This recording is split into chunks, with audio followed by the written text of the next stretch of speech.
Ladies and gentlemen, welcome into episode 11, I think. I've honestly kind of lost track. It seems like we're just 11. flying by. 11. Okay, I got it right. Wasn't here last week. I'm glad to be back with you guys. I'm on with Jonathan, Michael, and Dalton Carmien. Really glad to talk to you guys and see you guys for the first time in a while on the podcast. And we get to talk about some playoff football. Stuff's really starting to heat up. Yeah, it was interesting week for the teams in the area. We had 12 teams that played in the second round. Four of them made it to the quarterfinals, which, on paper kind of okay, maybe it looks like they underperformed a little bit, just, collectively.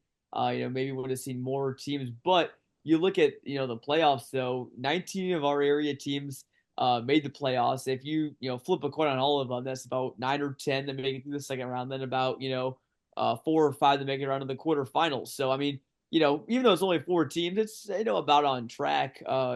Four great teams, that have certainly earned their way. Teams that I think if you would have asked me back in week one, can this team make it to the quarterfinals? I would have said yes. I think they are.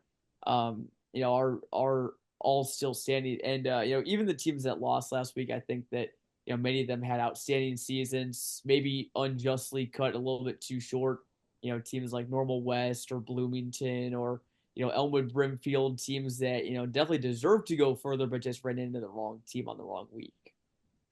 Yeah, for sure. And I mean, playoff football is one of the best times in the year, of course. But so, like you said, John, 19 teams making it. We were absolutely ecstatic about that. Not all of them can make it to the second round, to the third round. And having four teams in it, as it might seem like a disappointment at first, but I wouldn't call it a disappointment. I mean, some of these teams really just ran into juggernauts in their respective classes. Quite a few of them have run into teams that are defending state champions and whatnot, and so some pretty bad matchups for some of these area teams that just didn't go their way, and sometimes that's just the way the cookie crumbles. But I am very, very happy with the four teams that are still in it. I think all four of them have a chance to win, of course, and it's really time to crank up the heat as much as you can for these four teams.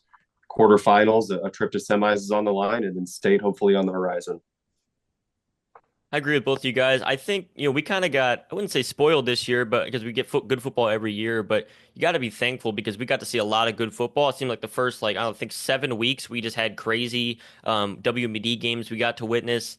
And, there has been some good games since then and some crazy playoff games as well. But overall, throughout the season, like I said, we kind of got spoiled with some good games, and so we've gotten to see a few of our favorite teams go off into the sunset at the end of the season. But like you said, four teams still left, and I think these four teams are, even though there's other teams that we talked about could make a run, these four teams are teams that are like 100%. We could totally see this at the start of the season. It's unfortunate we probably couldn't get one of those like Cinderella runs from our area in the like the brackets still, but the four teams in right now are quality programs.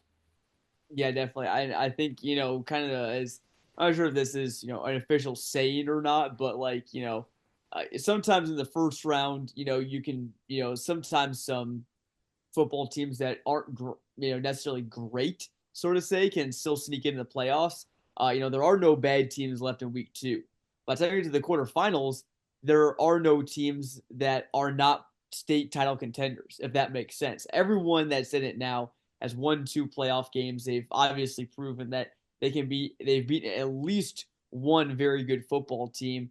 And there's not much of a reason to think that they couldn't. So yeah, I mean, again, I think any of these teams, we could see a normal. Obviously, the hardest games are still yet to come. You're still only halfway to punching that ticket to state, but again, you look at what normal U-High did. They knocked off the number two seed. That was one of the biggest obstacles in their way.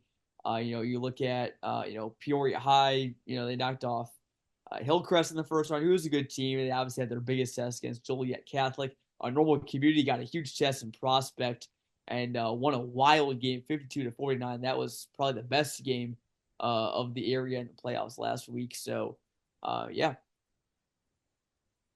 And really, you always, when you get to the playoffs for any high school sport, but especially football, I'd say, you got to throw the records out the window for these teams. Because, yes, I think looking now, the worst record across 1A through 8A that you're going to see would probably be 7-4 at this point.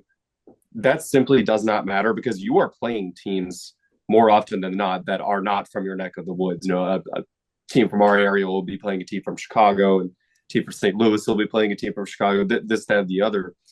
But you really are not familiar with the other team's strength of schedule, especially in the regular season. You can do your research as much as you want to, but chances are that they have played games against teams that you've never even heard of. So these records, 7-4, 11-0, 10-1, whatever you are, throw them out the window. Don't even look at them because, like John said earlier, I really definitely agree with this statement. Every team that is in it in these quarterfinals across the board can win the state title. Yeah, I mean, when I was last on for the week one recap of the playoffs, I mean, that's kind of what we talked about. Records go out the window to start the playoffs, and everybody's 0-0. So, I mean, you have an even opportunity, even if you came in the season 5-4. It's a lot harder because that regular season still happened. Those teams are still good; they still have the momentum that they came with. But every team has a chance, and I think all the teams that are left have completely proved that. The one that really sticks out to me, I think of any of them that we could consider kind of like long shots going into the season, I would say it was normal U-High. Just not that they're long shots, but it's just like their jump from last season has been so impressive, and I can't wait to see what they do this next week. But going back to last week, some of the games we started with, I'm going to start with 2A for the local coverage games. Like we got to see two 2A teams in our coverage area. One of them being Farmington with a 14-10 win over Rock Ridge, and the other coverage area team being Elmwood Brimfield, who took a 6-12 loss over Dwight, which is going to be the round 3 matchup for Farmington. So that's kind of interesting how that matched up together. But what do you guys think of those two games?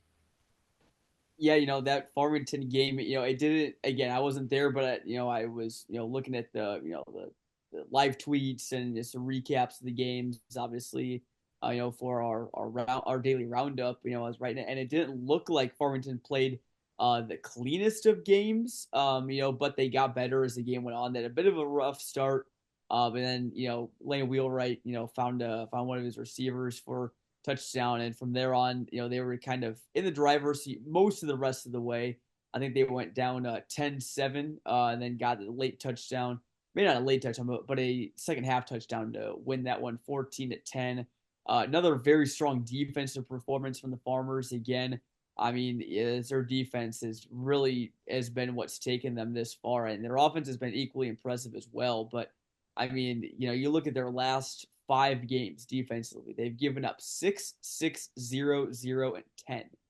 That is gonna win you some football games, especially in November. So, a good win for Farmington against a very good Rockridge team. I feel like it's a team they typically match up with in the playoffs. I know they've matched up a couple times in the last decade or so.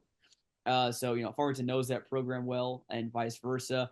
As for Elmwood Brimfield, it was kind of a ugly game against Dwight. There was not much offense in that game, and what a heartbreaking way to lose. I'm not sure if you guys saw what happened, but the game was tied, I think, at 6-6 with there's a couple seconds left. Dwight, with like a minute or so left, hadn't had much of a drive the entire game. All of a sudden, it goes on a long drive. They're in the red zone, and they throw a pass for, I think, either just the first or second time in the entire game. And they throw a pass, and it's completed for a touchdown with 1 point something seconds left, and they win the game. So that's just a heartbreaking way to lose if you're Elmwood Brimfield.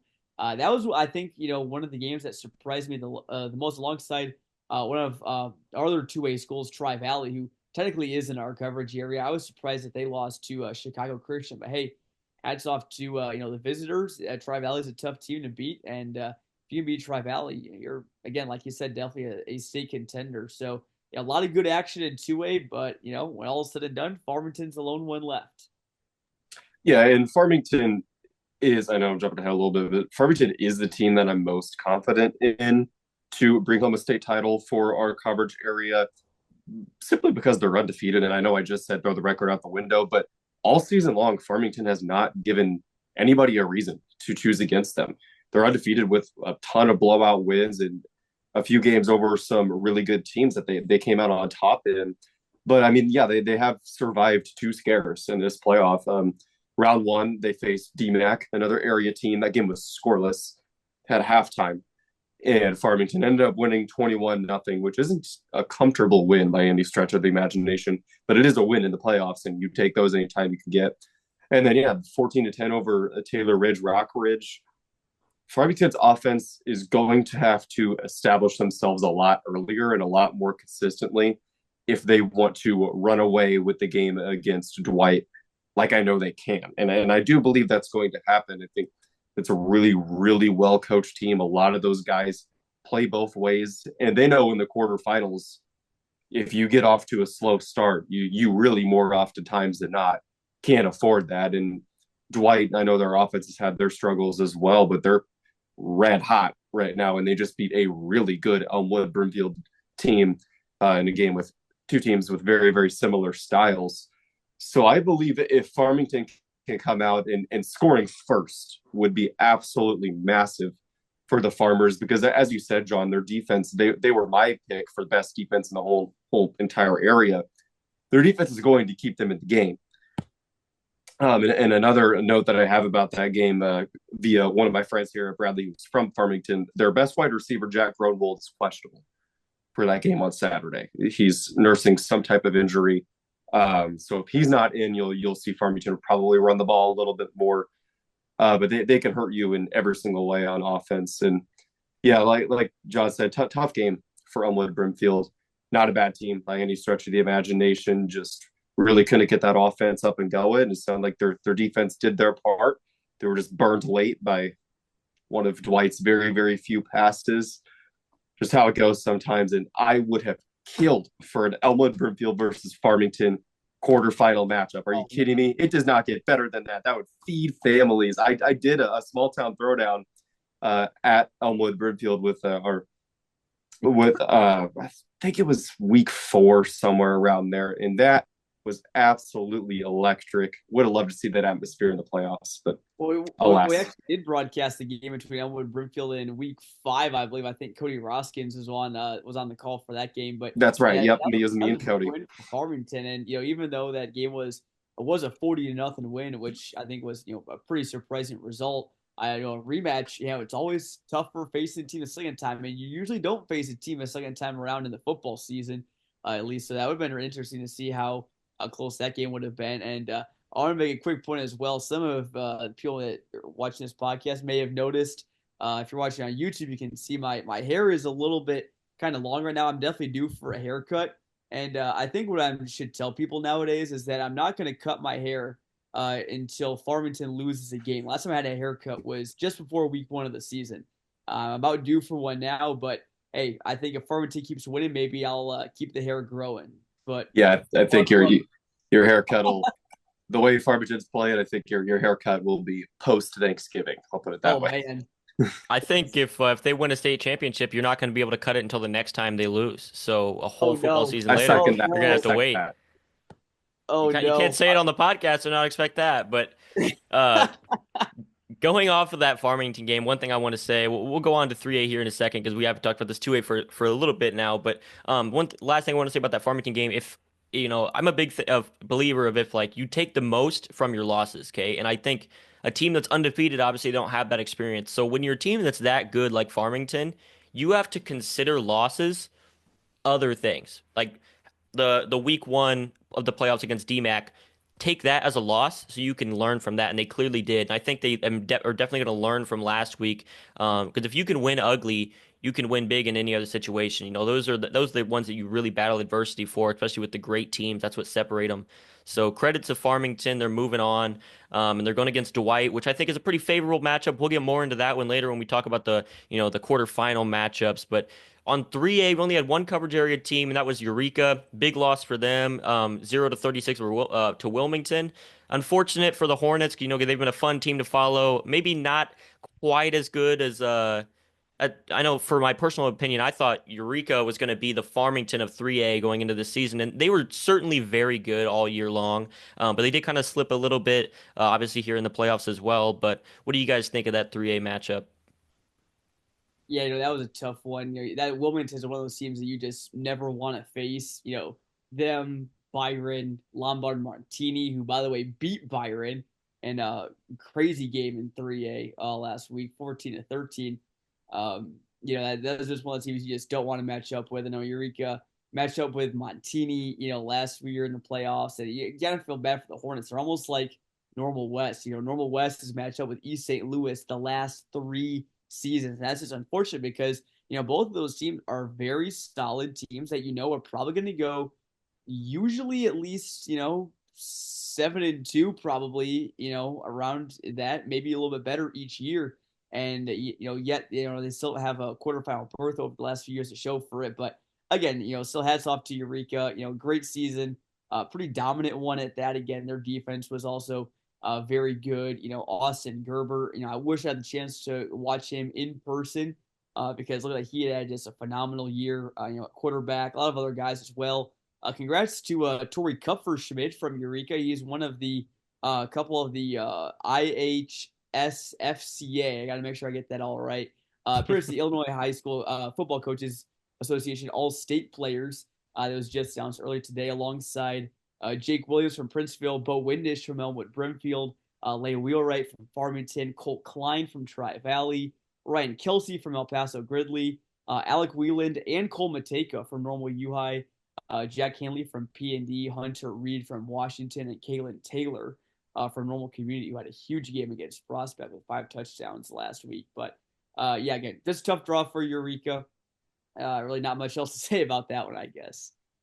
Yeah, I don't have much to add, but I mean, Wilmington is, the East St. Louis of 3A, or the Loyola Wilmette Academy of 3A, or the Lena Winslow of 3A. These teams that just dominate in their classes here in recent years. That's Wilmington, and what a bad draw for Eureka, who struggled with consistency all season long. Couldn't get that offense up and going, but sometimes you just run into a better football team. But good season from the Hornets nonetheless. They'll be back. Yeah, congrats to the Hornets. They're gonna have a great season next year, I'm sure of it. Moving on to 4A, starting off with we have 2 games in 4A. One of them was a loss for P&D, 29-43 to Mount Zion. Pretty close game. I mean, I think you see double digits and you might think it's like a little bit more, but when it's like that, you can't really tell. I don't know exactly how the way the scoring went out, but still 29-43. I can assure you that P&D was in that game, knowing how they play football, knowing how they're coached and how hard they play. Unfortunate for P&D. They did go on a little bit of a run, like we said. They were a team that technically snuck in. I think it's 6-3. They didn't sneak in, but they weren't They the were more 5-4, favorite. so 5-4. Okay, yeah, yeah. that's even more so. To my point though, but really a team that we knew all season long how good they were, and they could be a team to get to this level. They just had a really tough schedule in the regular season, and they showed that they could have went either way against Mount Zion in a great game. And then another one we had was U-High with a big win over Mantino. U-High, like we mentioned It was earlier on, over like I said Richland earlier. County. They beat Mantino in week 1. Oh, my apologies. I read off the wrong thing. What was the score for the Richmond County game? I think it was like something like 48-14 or something. 48 to Okay, 13. 48-13. okay, Yeah, big win. my Big bad. win. My apologies on that. But still point stands. U-High dominant win. So that's 2 dominant wins they've had in the playoffs. I don't know what happened in round 2, but they still won in that one, obviously. Yeah, and going back to that P&D game just for a second, I watched most of that game off of on Mount Zion's live stream, and P&D looked pretty good early in that one. They got some early rushing touchdowns from 2 from Ben Mullins, 1 from Lawson Allwin. They led 21-7, I think, with I want to say about midway through the second quarter, I think. So it was looking good. Then Mount Zion got 2 touchdowns back before the half and led 22-21 at the halftime break. Then they scored again. Scored 22 unanswered until P&D then tied it back up at 29-29. And then, after that in the fourth quarter, Mount Zion just kind of controlled the ball. They had some phenomenal athletes, as many people know. J.C. Anderson, Braden Trimble, both Division I commits, or at least Division I future D1 players. I should say, both is very big, very athletic. And again, PD has been a great football team. They are so gritty. They are so tough. You can never count them out against anyone in the state. I think the main thing for P&D was, and I saw this against the Normal West game. We saw obviously in that game, Cody Mulbauer from Normal West ran crazy in that game, 350 something yards, 5 touchdowns. And obviously, J.C. Anderson, Braden Trimble, burning pretty good. So I think for the Irish, I think the biggest takeaway is, if they're going up against teams that have, next level, like, very fast, very big athletes, it might not, fare as well for them.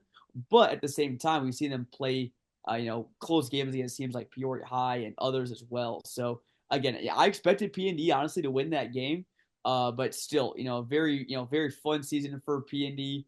Much better than their season indicated, and also normal U-High as well. I mean, they were in control for that game. We all know how good Alec Weiland and their passing attack is, but the running game was really strong as well. Carson Stevens had over 100 yards and I think 4 total touchdowns. So again, it just shows how dynamic their offense is, and again, early indications from their playoff games say that hey, this U-High team is, can keep on winning big in the playoffs. They could do so against Cahokia on the road this week. Yeah, for Peoria Notre Dame, I also had them winning that game. I thought after their really, really tough schedule in the regular season, getting into the playoffs and stunning Rochester in round one in what is probably the game of the playoffs thus far, I thought they just had too much momentum heading into that game against Mount Zion. And yeah, it was tied at 29 late in the third quarter, I believe. So it really could have gone either way, which is what everybody expected. I mean, two really solid teams, playoff football. Of course, it's going to be close. Mount Zion just came out with more firepower in the fourth quarter. Your season's on the line. Leave everything out there, and Mount Zion just ended up having better athletes and playing cleaner football. But the Braves to Mount Zion now await their tallest task next week on the road against 11-0 Breeze Central. And for normal U-High, not much to add. I had them winning that game, not by as much as they did, I will admit.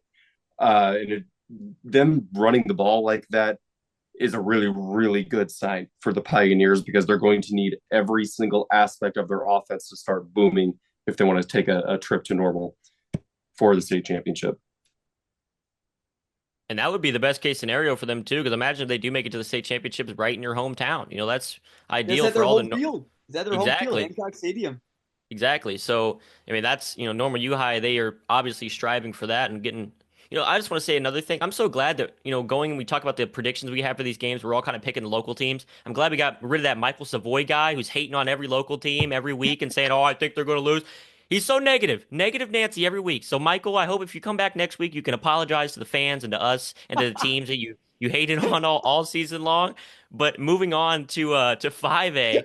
I'm gonna talk about this Metamora Morgan Park game. Sorry about that, John. I just had to get that off my Hey, chest. full disclosure, we love Michael Savoy. He's a very valued member of the CSM crew.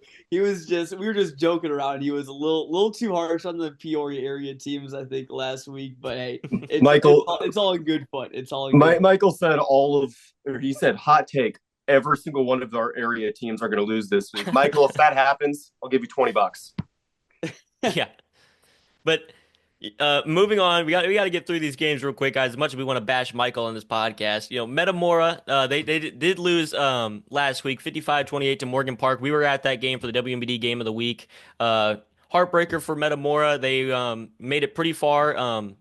Considering their season 7-2 in the regular season, overall a great year for them, and even the loss itself, there was moments where they were really close in that game. Morgan Park just seemed a little bit too much for them. What are your guys' thoughts on that one, quickly? Yeah, no, I was on the call for that game, and Metamora really kept it close in the first half. There was hardly any turnovers. I don't think there was hardly a single punt in the first half at all.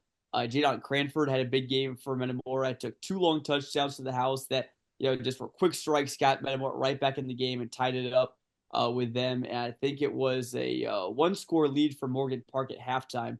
But that second half again, Morgan Park, just kind of started to figure out Metamora's offense, which was, again, just run the football, run the football, run the football. And, Morgan Park just had too many athletes, to stop that. Even though Metamora may have been maybe a bit tougher, maybe on paper at least, but again, they just couldn't get anything going on in the second half. And, you just hate to see Metamora season end like that, especially when you had the number 1 seed on the ropes with a really good first half of football and then it just kind of come out flat out of the locker room. But again, like you said, overall, it's a great season for the Redbirds. Again, we still have another year of Jadon Cranford, another year of Stephen Petrie. So it's gonna be good things still in Metamora to come. I fully expect them to make it back to the playoffs next year. And they gave Morgan Park a good fight. Mustangs though were a fun team to watch. We could maybe even see them in the semifinals against Peoria High next week, possibly. Yeah, I mean, Jonathan nailed right on the head. I was on the call with John for that game, and at halftime, that game was as much of a coin flip as it could possibly be. I mean, both teams were breaking off huge plays, running the ball really well, establishing that offense, like I've talked about so often. It really could go either way, and so many times, especially in the playoffs, the game can come down to which team makes better halftime adjustments. And the answer was a resounding Morgan Park Mustangs in that regard because they just came in, packed the box tight with that front seven on defense, forced Metamora to throw the ball, and Metamora started turning the ball over when they had to do that, and were forced into many, many uncomfortable downs and distances. Morgan Park just ended up being the better team. And keep an eye out for the best junior in the entire state, Nasir Rankin, one of the funnest high school athletes I've had the pleasure to watch. I'm going to be bookmarking that name at the back of my mind because he is going to be a stud when he eventually goes and plays college ball for a Power Four team. If I'm not mistaken, I was producing, so I wasn't able to, or no, sorry, I was directing. I wasn't able to look at the game entirely too much, but I did look up for one play, and that was like a Moss touchdown in the end zone. Was he the receiver that? Yeah, he almost like sat in a chair in the air, like with his legs out. Yeah, almost like how I'm sitting on my recliner right now, and with his legs fully out, just made the catch and came down with it. And I was my call of that touchdown. It sounded like I wasn't even pumped up. I was just my jaw had just dropped. I was in shock that he made that catch. I mean, he was a phenomenal athlete. Terrence Gurley, the running back, had a big game as well. So Morgan Park has got some dogs. They have got some dogs for sure. They definitely do. That was an amazing win. You got to give credit to an amazing win for Peoria High and the other 5A team. 52-14 over Calumet City. I hope I'm saying Calumet Calumet City. Calumet City. Okay. We're in Fractional North was the high school, but it is in Calumet City. So Okay. I was kind of confused when I was reading that one off. But regardless, I mean, I didn't say we knew that big of a win was coming, but still, Peoria High did their thing. They've been doing that all season long. They got to test this next week. I do kind of want to briefly go over. Sorry, not to skim over Peoria High. We're running a little bit low on time here. We kind of talked about that a little bit, but I'm going to briefly go over 6A because none of our area coverage teams won. Bloomington lost 7-27 to Kankakee. Great season for them. Same with Washington, 14-42 to Oak Lawn, and Normal West 0-48 to East St. Louis, like you mentioned. Just an unfortunate draw for those teams. Three really good teams that we covered all year long. They're just super exciting, and unfortunately, their season came to an end. yeah, and 6A. I knew we had some great teams, but I knew 6A also had a lot of other great teams elsewhere in the state as well. And you look at King and Key. I think they're better than what they were last year. East St. Louis might be better. I think they're probably better than what they were last year. Oakland Richards is better than what they were last year. So again, so was Bloomington. Washington. Maybe not on paper, but I think they were just as good as they were. Last season. Normal West, same case for them. So again, just tough draws. Again, there can only be one winner, unfortunately. There's not really any consolation or brackets or anything like that. But again, hats off to all great seasons for them. And also, again, 7A real quick, Normal Community, big win over Prospect at home. I remember on the ropes at home, but got the job done. Kalen Taylor had a phenomenal game. And again, now the job gets really tough for them as they go on the road to Chicago Mount Carmel. That is going to be a fun game. I wish I could be there for that one. Yeah, I mean, for Washington Bloomington, they were going to run into a juggernaut eventually because 6A is so loaded. And I'm really eyeing a potential semifinal matchup between East St. Louis and Kankakee. That would be absolutely electric. I hope that happens somehow. But yeah, really not much to add. And good on Normal Community in that getting that shootout win. But like John said, they await their toughest test next week.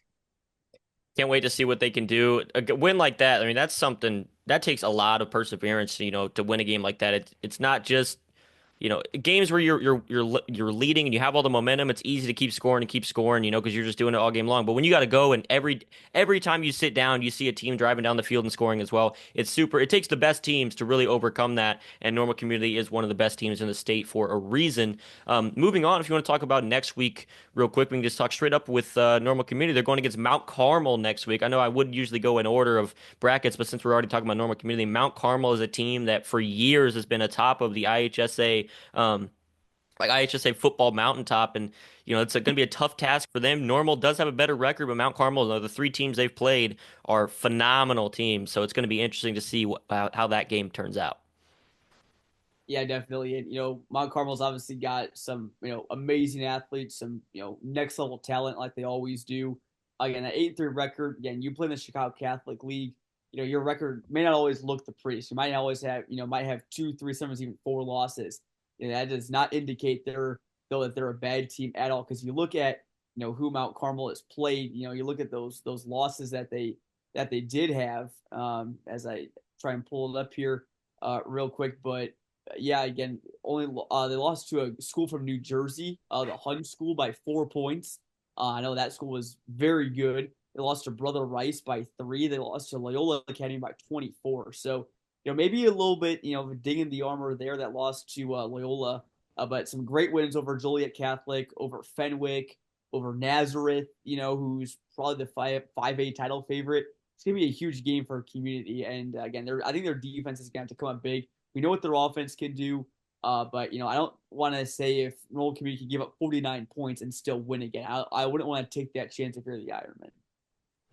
Yeah, the Caravan, I believe it is for Yep. Chicago Mount. Yeah, the Caravan, one of the cooler names I've heard across the state of Illinois. But yeah, perennial powerhouse playing in one of the toughest conferences that Illinois has to offer. That 19 next to their name means absolutely nothing, and trust me on that. And I think it's really just going to come down to who can avoid those little mistakes, because I do see it being a close game that's going to come down to one or two possessions. So cover the football, take care of the football, and pick up on your blocks and do the fundamentals. It's so often what football comes down to. Gonna be a great matchup of quarterbacks in that game too. Kyle Beatty against Vanderbilt commit Jack Elliott from Mount Carmel. Going to be that one is kind of been. I've always wanted to see Mount Carmel play, so I mean, I don't know if we're going to be at that game or not. Most likely not, but overall, Mount Carmel has been a team that has been so fascinating to me, and I can't wait to see how Normal Community, a team in our area, matches up against them.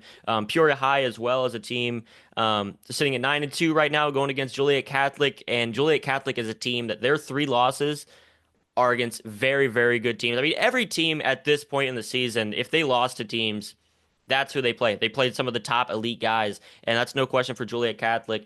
Um, Peoria High is, they lost to teams like Mount Carmel, Nazareth Academy, who won a state championship a year ago, and Oswego, and held them to 17 points, which is a team, one of the highest scoring teams in the entire state of Illinois. So Peoria High has it cut out for them this week as well. Yeah, again, and you look at Pure High, the games they've lost, which again, aren't usually many, and that's the same case again this year.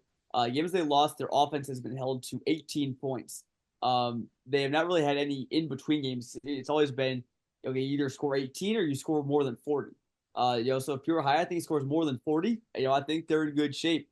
I really just comes down to how strong Joliet's defense is, and if Pure High can play a very technically sound game on offense as well, and just establish that run game that's been so strong for them this year as well. Obviously passing the ball, they're going to find success there, I think, but it really comes down to how big of a game can Tarion Pollard, Breon Green, Kendall Netters have on the ground. That's my key to the game. Yeah, and Peoria High, a pretty favorable matchup last week, I would say, against Thornton Fractional North, who actually lost to Hillcrest, which was their first round matchup. So Peoria High walked out with a win easily in that one. Much, much, much harder game this week against a team with of course up north with a really tough schedule that's held some really good offenses to really little points. And the last two games we're going to cover, we're going to try to get this briefly. Sorry about that, but U-High is going against Cahokia this week. Two teams at 9-2. I think U-High kind of has the advantage going into this one. Obviously, Cahokia is a really good team as well, but U-High on paper just looks like they're the better team. How did you guys break it down? Yeah, I would agree with you there. I think Koki is a team that I think is a bit more similar to U-High in the terms of like conference they play in. There's some good teams in their conference, and as is with normal U-High. But again, I mean, as people that watch this podcast know how high I am on the Pioneers. I think that continues this week. I think the biggest thing is this, being able to handle that road trip. I mean, it's a kind of a far drive down to Cahokia. If you can handle it well, I think that you're all right and everything. So again, their offense has been almost impossible. It's not the least amount of points they have scored in the game this season. 30, the least. So that's been huge numbers for the Pioneers. I like them a lot this week. Yeah, two high flying offenses, going to be a lot of points up on the board, but I'm not going to pick against normal U-High right now. Give me the Pioneers. All right, and moving on to that Farmington game. Farmington comes in at 11-0, number one team in 2A, and they've just been completely dominant. Obviously, they had the close game last week, 14-10, which they're kind of not their first bit of adversity because round one they had that game against DMAC where they were tied at halftime and then pulled away a little bit. But overall, kind of the first time since then that they've really felt that. They're going against Dwight, who's 8-3, and they just beat Elmwood Brimfield last week in a really close game, like we mentioned early on in the podcast. This is a big game for Farmington, and we're obviously pulling for the Farmers because we want to be able to see at least one of our coverage area teams in the state finals this year. How are you guys feeling about this final game we're talking about?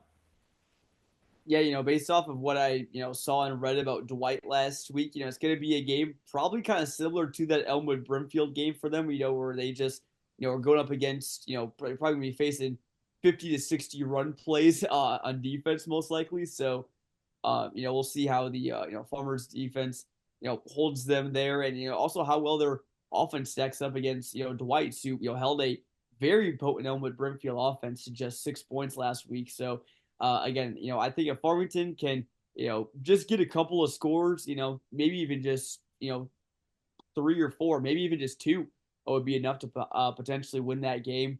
And again, I know earlier in the, I think 2 podcasts ago, I think I said that, yeah, I said that I didn't like, Dwight because they didn't play in a, in a strong conference, at least, to go very far. Well, they proved me wrong. So, I'm not going to, count my chickens too early. But if you go by transitive property, Dwight beats EB by 6. Farmington beats Elmwood Brimfield by 40. Hypothetically, again, very big hypothetical, that means Farmington should win that game pretty easily. Again, you're probably not going to see many blowout wins in the playoffs. Not going to guarantee Farmington wins it big, but again, I do like the Farmers, and if they do win, they would get a home game in the semifinals next week. So a little bit of added extra incentive there, and Farmington could still even be the favorite next week as well. Yeah, I said earlier that they are my most confident pick to make it to the semifinals, and there's good reason for that. They're very well coached, and their coach knows that Dwight is not going to be passing the football a lot. So I would expect that game to look a lot like the second half of the Metamora versus Morgan Park game. Farmington is going to use that elite defense to their advantage. They're going to pack the box tight and really send a lot of heat at Dwight. And then on the offense, like John said, you just got to score early, get up, 2-3 scores, and then trust in your defense. This is a game you probably don't need to score 50 to win. I think it'll be a defensive struggle, but really the question is the offense for Farmington because they have struggled a little bit in these first 2 rounds of the playoffs. If they can take care of the ball on the offensive side, I really am confident in their defense. Yeah, I mean, Farmington is one of those teams. We talk a lot about teams that can do it both ways, but they're really the epitome of that. They have possibly the best defense in the entire, 2A bracket, and as well as one of the better offenses too. They're beating their team in the games that they've won, which is all of them. They're beating teams by a total of 25 points per game. I mean, it's not like there's a lot of close ones, and even against good teams like, Elmwood Brimfield, it's 40 points. Obviously, that's a conference game. It has a little bit more, of a rivalry to it, so maybe they wanted to pour it on a little bit. But still, regardless, Elmwood Brimfield didn't want that to happen. No team wants to get beat like that, and that's a team that made it to the semifinals. So got to give credit to Farmington. Look like they're on a tear right now, and we'll see what they can do if they make it farther than that. Any lasting thoughts for you guys before we head out?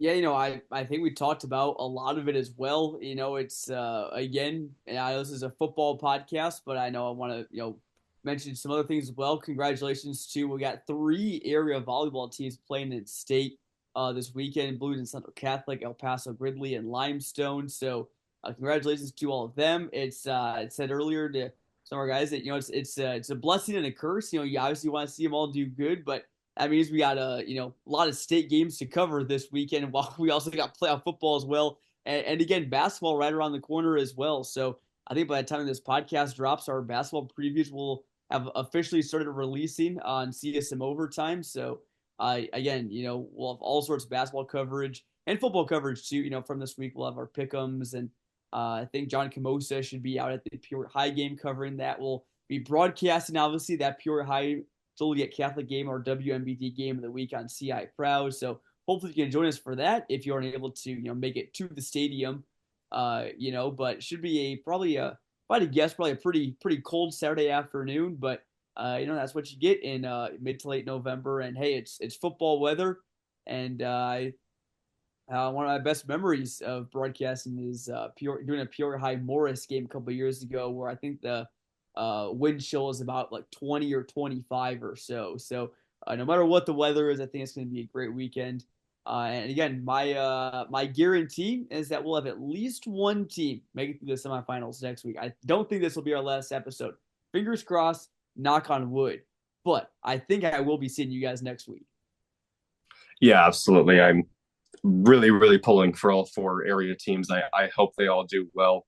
And yeah, I agree, John. I think at least one's gonna keep the podcast alive and keep our hopes alive of having a team take home the state championship. And back to volleyball for a second. I mean, just in the same way as football, all of those teams could take home a state title as well. There's some really, really nice teams in the Peoria area. I think BCC probably has the best shot, and try not to be a little bit, or I'll try not to be overly salty because they did eliminate my alma mater, St. Thomas More, in the sectional championship. Tough draw for my Sabres, but I hope you have them, Limestone, and is it Normal West, or who's the other one? El Paso Gridley. Paso Gridley. Yeah. Two teams in two. We could have a BCC EPG state title game. So. Sign me up.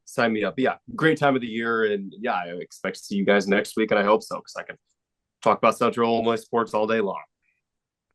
It's a bittersweet feeling, maybe not the last episode of the podcast this season, but it could be. So if it is, thank you guys for a great season. It's been a lot of fun. Like you said, we got basketball right around the corner. I got TOC board behind me from last year. That's always fun. But volleyball going on as well. The finishing of the football season, one of the better times at the high school sports level, because you just get a little bit of mix of everything. So super, I'm happy how the podcast went this season. If this is the last episode, if it's not, then hey, we got one last hoorah, or maybe two. Who knows if we get a state championship game? But overall, thank you guys for tuning in to episode 12. 11. John's correcting me there. Episode 11. Can't even keep track. That's crazy how we did 11 episodes this season, though. But thank you guys for tuning in. I'm Teddy Ball, joined alongside Dalton Carmien and Jonathan Michael. We'll see you guys next time. Maybe.